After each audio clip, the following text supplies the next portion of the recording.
광야의 길을 40년 동안에 내게 광야의 길을 걷게 하신 것을 기억하라. 기억하라. 지금까지 우리 신앙생활하는 거 하나님의 은혜 가운데 한 줄로 믿습니까? 아니면 내가 했다고 생각을 합니까? 우리는 곧잘 내가 그래도 신앙생활했어. 하나님의 은혜예요. 믿습니까? 바울 사도가 우리 구원이 하나님의 선물이라고 했다. 은혜라고 그랬다. 은혜로 주신 거예요. 선물이에요. 내가 받고 싶어서 받은 게 아니고 내가 노력해서 받는 게 아니에요. 0.00001%도 내 노력이 가미돼서 구원 얻지 않아요. 예수님이 우리를 위하여 십자가에 죽어 주심으로 거저 받았어. 거저. 있습니까? 거저. 하나님의 은혜를 오늘 또 생각하면서 여러분들, 그래서 이스라엘 백성들이 출애굽 모세가 어땠습니까? 가만히 있으면 자기가 왕자에 오를 수도 있었어요.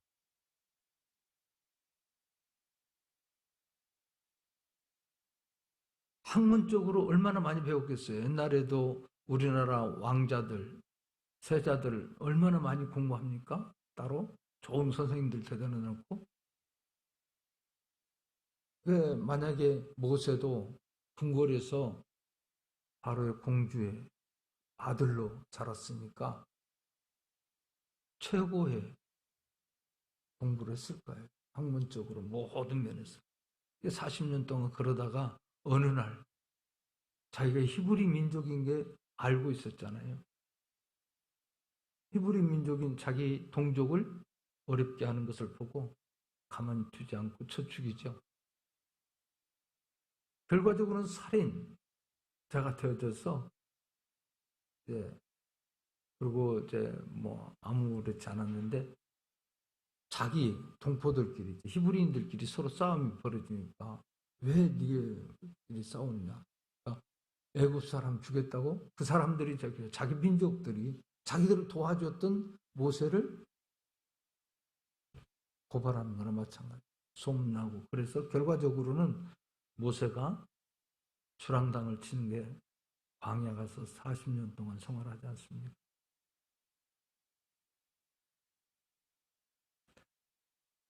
하나님께서 일꾼을 만드시는데 좋은 환경에서 좋은 것만 가지고 배우도록 하지 않고 그 환경에서 하나님께서 쓰실 것 같으면 그냥 그렇게 들어서 기적적으로 역사해서 막 쫙 하면 좋잖아요. 우리들 그런 거 기대하잖아요. 근데 하나님께서는 모세를 광야로 내몰았죠. 미디안 광야에서 40년 동안 있었습니다. 모세뿐만 아니라 이스라엘 백성들을 430년 동안 애굽에서 종살이했는데 그들을 끌어내죠. 기적으로 꺼내잖아요. 바로가 누구에 갑니까? 못 간다고 모세가 얘기하는데도 가서 이제 당당하게 얘기하고 와서 끌고 나오는데 자기가 끌고 나온 게 아니라 하나님이 역사하시잖아요. 바로가 두 손 다 들고 가라. 바리바리 싸주면서 가더라고요. 얼마나 속상했던지 사흘길 갔는데 뒤쫓아오잖아요. 근데 앞에는 홍해가 있고 뒤에는 이제 바로 군대가 쫓아오는데 어떻게 하겠어요? 앞으로 갈 수도 없고 뒤로 갈 수도 없고. 모세가 하나님 앞에 기도했더니 홍해를 육지같이 건너게 하셨어요. 그 40년 동안 이제 거기서 건너서 가서 정탐하고 와서 40일 동안 정탐하고 왔는데 열 정탐꾼은 부정적으로 얘기하죠. 여호수아와 갈렙은 긍정적으로 얘기했습니다. 이게 부정적이고 잘못된 생각을 가지고 있는 그들 10명. 결과적으로는 그 사건 때문에 자기 스스로들 생각하기를 우리 메뚜기 같다, 메뚜기. 그러나 여호수아와 갈렙은 저들은 우리의 밥이다, 우리의 밥. 그런 고백을 했어요. 그 일로 인하여 하루에 이렇게 계산을 해서 40년으로 10년씩 해서 40년 동안 그들이 광야 생활을 하게 되는데, 그 광야 생활도 이스라엘 백성들을 거기서 뭐 하기 위해서인가? 오늘 말씀에 잘 표현이 되어 있습니다. 한마디로. 우리가 어려움을 당하고 힘든 일을 당하고 괴로운 일을 당하고 그런 모든 것들이 다 하나님의 섭리가 있고 또 뜻이 계시다는 사실들을 우리가 꼭 기억했으면 좋겠습니다. 그래서 내 하나님 여호와께서 이 40년 동안 내게 광야의 길을 걷게 하신 것을 기억하라. 광야의 길을 걷게 하신 것을 기억하라. 광야라는 데가 어떤 것인지 다 아시죠? 성경에 많이 기록되어 있는 부분들 보면 거친 땅, 거친 들, 빈들, 사막. 성경에 나와 있는 그대로 보면, 표현을 보면 에레미야 22장에 보면 씨 뿌리지 못한 땅, 욥기서에 보면 사람 없는 땅, 신명기 32장 10절에 보면 짐승이 부리짖는 광야, 그렇게 얘기합니다. 근데 모세뿐만이 아니라 성경에 보면 이 광야로 일을 시작하기 위해서 보내는 경우들이 종종 나옵니다. 특별히 우리가 예수님도 공생의 생활을 시작하기 전에 40일 금식기도 하고 나서 그 금식기도 하러 갈 때 어디로 갔습니까? 예수님께서 마태복음 4장 1절 이하의 말씀에 보면 그때 예수께서 성령에게 이끌려 마귀에게 시험을 받으려 광야로 가사. 마귀에게 시험 받으러 어디로 가? 광야로 가. 그러니까 예수님께서도 공생에 하나님의 뜻을 이루고 하나님의 역사를 이루어 나가는 그 공생의 생활을 시작하면서 하나님께서 광야로 가. 예수님이 광야에 가서 그 세 가지 시험, 기도하고 세 가지 시험을 보는 모습이 나옵니다. 우리가 잘 알고 있는 모든 사람들이 그래요. 엘리야도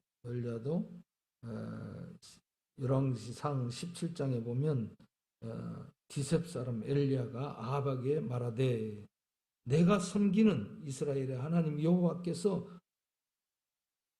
살아계심을 두고 맹세하노니 내 말이 없으면 수년 동안 비도 이슬도 있지 아니하리라 하니라. 비도 이슬도 주지 않겠다. 엘리야가 아합 왕 앞에 가서 큰 소리를 빵빵 쳤어요. 그러고 난 다음에 어디로 가느냐? 하나님께서 주랑당 치는 거나 마찬가지예요. 요단 앞 그리시네가에 숨고 그 시냇물을 마시라. 내가 까마귀들에게 명령하여 거기서 너를 먹이리라. 까마귀 통해서 먹게 되는. 지금 아합 왕 앞에서 큰 소리치고 하나님께서 이렇게 하신다. 그런 표현을 했지만 결과적으로는 오늘 우리들도 때로는 하나님께서 광야로 이렇게, 근데 광야를 가고 싶어하는 사람, 스스로 자처해서 가는 사람 없어요. 내몰려 가는 거예요. 광야. 지금까지 여러분들은 잘 살아왔다면 언젠가는 반드시 광야가 있다는 것을 기억하십시오. 그 길, 저와 여러분들도 가야 됩니다. 우리가 광야라는 표현이 아니더라도 요셉 같은 경우도 그렇잖아요. 아버지 사랑받는 죄가 죄입니까? 형들이 미움받고 질투심, 또 꿈 하나 꿨다는 것 때문에 그래서 결과적으로는 죽이려고 하다가 또 형제간들 의견이 다 일치되지 못했어요. 살려야 돼. 그래도 야, 그러면 우리 팔자. 돈도 벌고 죽이지도 않고 좋은 방법이 있었네. 아마 그랬을 거예요. 애굽으로 팔려갔잖아요. 종살이 했어요. 거기서도 또 누명 뒤집었어요. 옥살이 해요.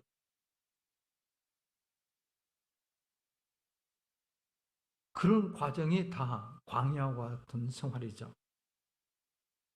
신약 성경에는 사울이라는 사람이 예수님 믿는 사람들을 핍박을 많이 했잖아요.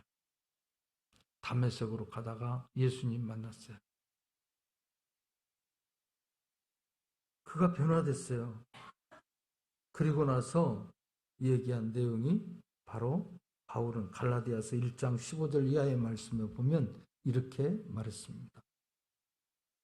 그러나 내 어머니 태로부터 나를 특정하시고 그의 은혜로 나를 부르시니가 그의 아들을 이방에 전하기 위하여 그를 내 속에 나타나시기를 기뻐하셨을 때 내가 곧 혈육과 의논하지 아니하고 또 나보다 먼저 사도된 자들을 만나려고 예루살렘으로 가지 아니하고 아라비아로 갔다가 다시 다메섹으로 돌아갔노라. 어디로 갔다고요? 아라비아로 갔다. 그 광야에. 그러니까 하나님의 일을 하려고 부르는 사람들은 광야의 과정을 겪어야 돼. 우리가 가기 싫어도 가야 돼. 그래서 많은 분들이 이렇게 광야 학교 뭐 그렇게도 표현한 분들도 있더라고요. 광야 학교. 모세가 광야 학교에서 40년 동안 교육받았다. 또 뭐 예수님께서도 그런 광야의 생활을 하신 것을 그렇게 표현하는 사람들이 있어요. 광야 학교 그렇게 얘기합니다. 박윤선 박사님은 이 말씀에 대해서 이렇게 얘기했어요. 거룩한 백성으로 양육하기 위하여 거칠은 광야에서 오랫동안 지나게 한 사실을 보여준다. 하나의 양육 방법 중에 하나다는 거예요. 하나님의 거룩한 백성으로 만들기 위한, 훈련을 시키기 위한, 교육시키기 위한 방법 중에 하나. 우리 젊은이들이 군대 가잖아요. 군대 갈 때 꼭 거치는 장소가 훈련소라는 데를 거쳐요. 훈련소. 아니면 군사학교. 계급에 따라서 틀리지만 사관학교도 소위 닮은 장교가 되려면 반드시 거쳐야 되는 장소였잖아요. 요즘은 ROTC나 뭐 다른 방법도 있지만 그래도 거기 학군, 사관학교 아이들 군사교육은 다 받습니다. 똑같이 아르바이트, ROTC도. 그러니까 이런 측면에서 그런 과정을 겪어야만이 변화되는 것처럼. 총을 아무나 총알을 주고 그러지 않잖아요. 훈련 받고 병사가 전방에 들어갈 때 줘요. 그걸 훈련 받아서 잘 갈고 닦고 그래서 알아야 되는 거예요. 무기 아무리 좋은 무기 갖다 놓으면 뭐예요? 쓸 줄 모르면 안 되는 거잖아요. 훈련을 받아야 쓸 수 있는 거예요. 하나님 나라의 백성으로 살았는데 우리 하나님 나라 또 하나님 우리 아버지시고 모든 것을 주신다고 그랬어요. 오늘 1절 말씀에 보면 이렇게 기록되어 있죠. 내가 오늘 명령하는 모든 명령을 너희는 지켜 행하라. 그리하면 살고 첫째로 산다. 여러분들이 사는 역사가 뭐 할 때 사는 역사가 일어나느냐? 오늘 말씀해 보니까 모든 명령, 하나님이 말씀해 주신 이 명령을 지켜 행하면 지켜 행하려면 배워야 돼요. 여러분들 배우지 않으면 안 돼요. 여러분들이 배워야 돼요. 죽을 때까지 배워야 성화되는 거예요. 달라질 수 있어요. 하나님 나라의 백성으로 살아갈 수 있어요. 그러니까 죽을 때까지 열심히 배우다가 주님이 부르면 기쁨으로 갑시다. 그래서 오늘 명령을 너희는 지켜라, 지켜 행하라, 지켜 행하라. 그리하면 산다. 두 번째 축복은요, 번성한다. 이 말에 보면은 산다는 말은 살아난다, 재생한다, 소생한다, 회복된다, 생명을 준다 그런 의미죠. 그리고 번성한다는 말은 나바라는 말인데 히브리 말로 풍성하게 확대된다, 충분하다, 증가된다, 산출된다 그런 뜻입니다. 그러니까 계속해서 잘 번성하게 된다. 그리고 세 번째 축복은 그것을 차지하리라. 차지하리라. 이 말은 아라시라는 말인데 얻는다, 얻는다, 소유한다, 땅은 점유한다.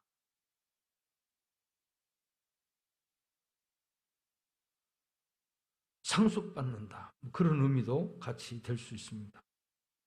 오늘 저와 여러분들이 오늘 말씀해 보면 광야를 이렇게 너희들이 40년 동안 광야길을 걷게 하신 것을 기억하라. 기억하면 그 말씀을대로 너희들이 어떻게 지켜 행하면 너희들이 이런 축복을 받는다. 사는 역사가 일어난다. 생명의 역사가 일어난다. 풍성해질 것이다. 점점 많아질 것을 얘기해줘. 그리고 얻게 될 것을 말해줬어요. 오늘 여러분들 모두에게 이런 축복이 임하기를 주님의 이름으로 축원합니다.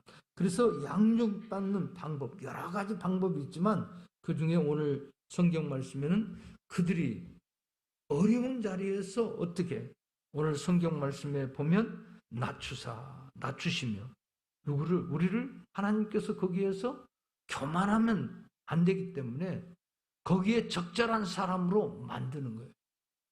우리가 훈련받는 것, 광야 생활을 하는 것은 바로 하나님께서 낮추시기 위해서 뾰족뾰족 나온 것을 다 결단을 해서 모양을 만들어 나가는, 하나님이 계획하시고 하나님이 섭리하신 방법으로 하나님이 원하는 모양으로 바꾸어 나가는 거예요.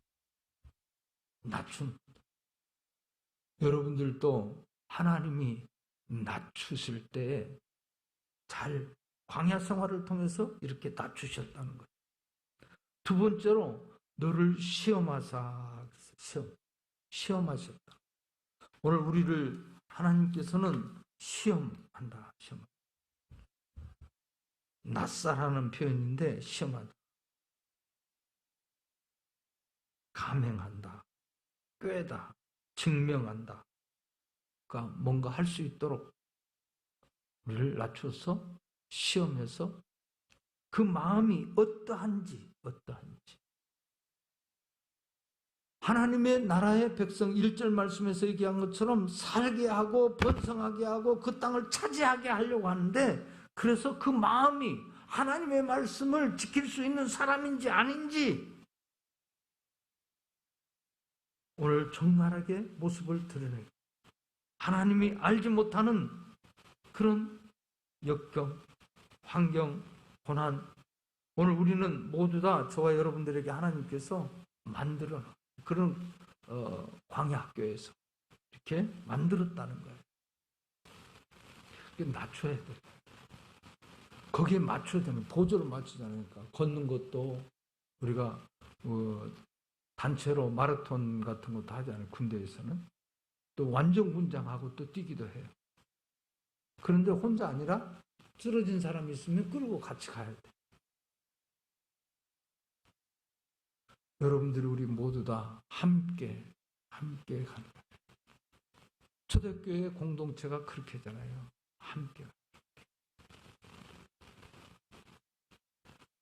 그래서 마음이 어떤지, 순종할 수 있는지, 일을 감당할 수 있는지, 소유할 수 있는지 시험하사. 시험.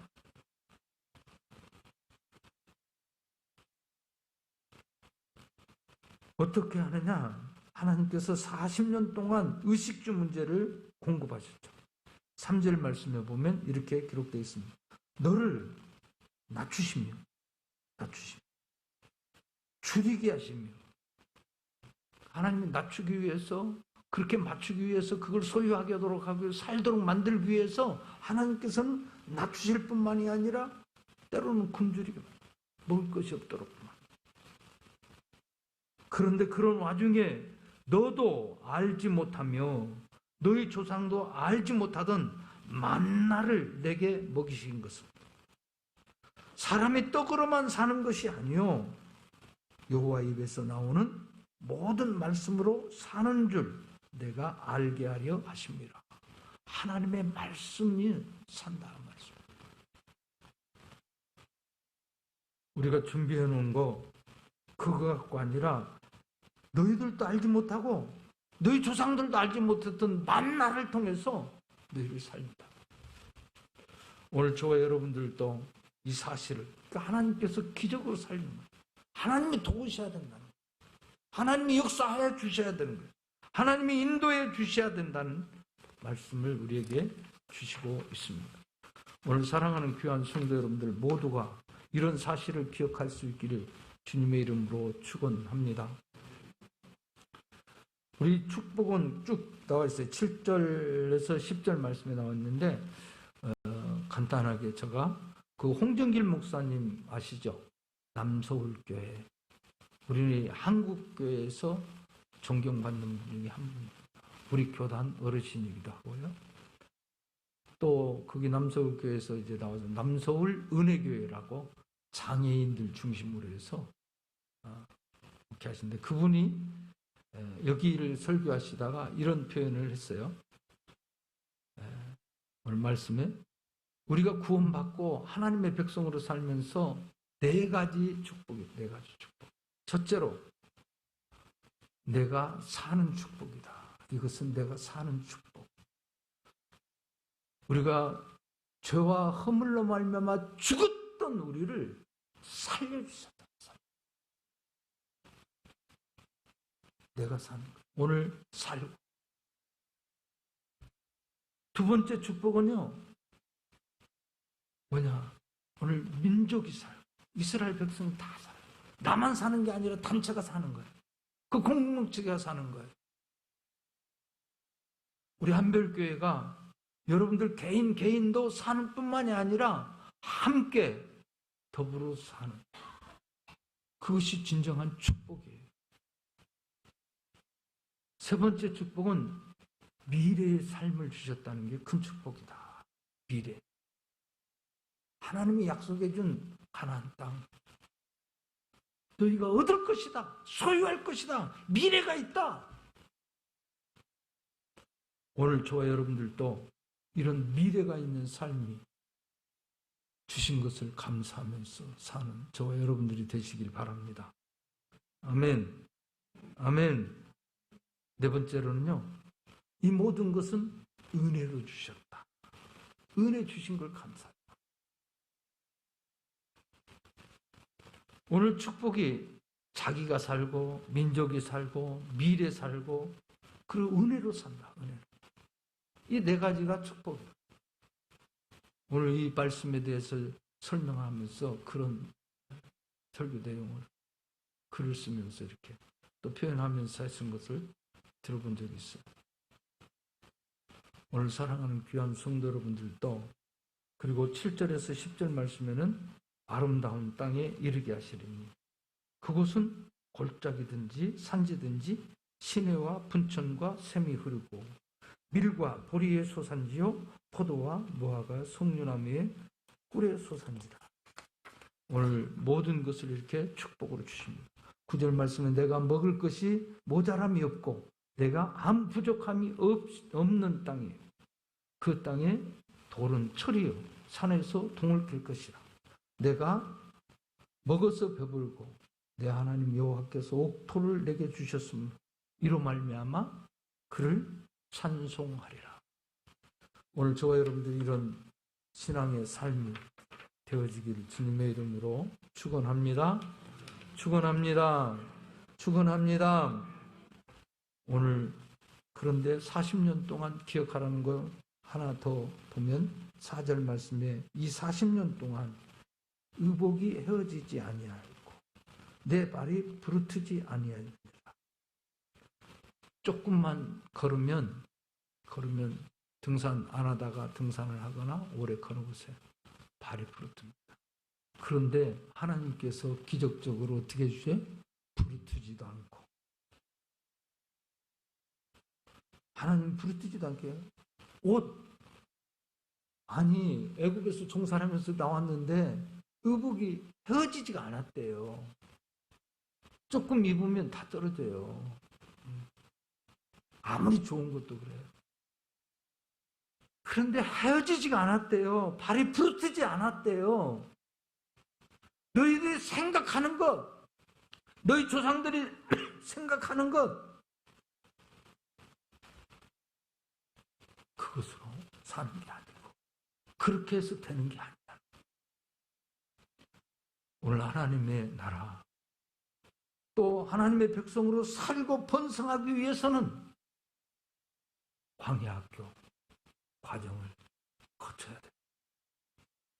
여러분들이 좀 힘들고 어렵더라도 이런 과정을 잘 거쳐서 하나님의 놀라운 삶 그리고 번성함 그리고 주신 축복이 그 사람들은 이렇게 받았대 이렇게 됐대가 아니라 우리에게도 있길 주님의 이름으로 축원합니다.